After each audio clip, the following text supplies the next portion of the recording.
3 মাস যাবত এই ছোট্ট জারটি পরিষ্কার করা হয় না। তাই আজকের ভিডিওতে আমি আপনাদেরকে দেখাবো কিভাবে আমি আমার এই জারগুলো পরিষ্কার করি। প্রথমে আমি আমার এই ছোট্ট হোম ডেকোরটা অ্যাকোরিয়াম থেকে বের করে ফেললাম, কারণ এটার মধ্যে অনেক পরিমাণ অ্যালগি জমে গেছে। এই জন্য এটাকে ভালো করে ব্রাশ দিয়ে ঘষে নিতে হয়। তার মধ্যে থাকা ছোট্ট স্পঞ্জ ফিল্টারটাকে ভালো করে পরিষ্কার করে নিচ্ছি, কারণ এটা খুব গুরুত্বপূর্ণ।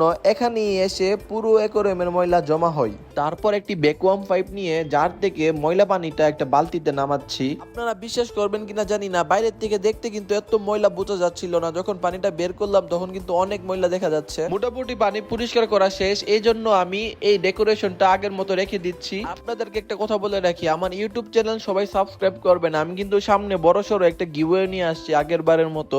এখন এটার মধ্যে পানি ঢালবো, তারপর দেখবো এটার লুকটা কেমন চেঞ্জ করতে পেরেছি। আর এখন এটা দেখার পর আপনারা হয়তো অবাক হয়ে যাবেন যে পানিটা তো গোলাটা কিভাবে হলো। এর আসল কারণ হচ্ছে পানি যখন অ্যাকোয়ারিয়ামে ডালা হয় তখন নিচের দিকে ময়লাগুলো উপরে উঠে যায়, ফলে পানিটা গোলা হয়ে যায়। পানিটা ঠিক হওয়ার জন্য বেশ কিছুক্ষণ অপেক্ষা করা লাগে।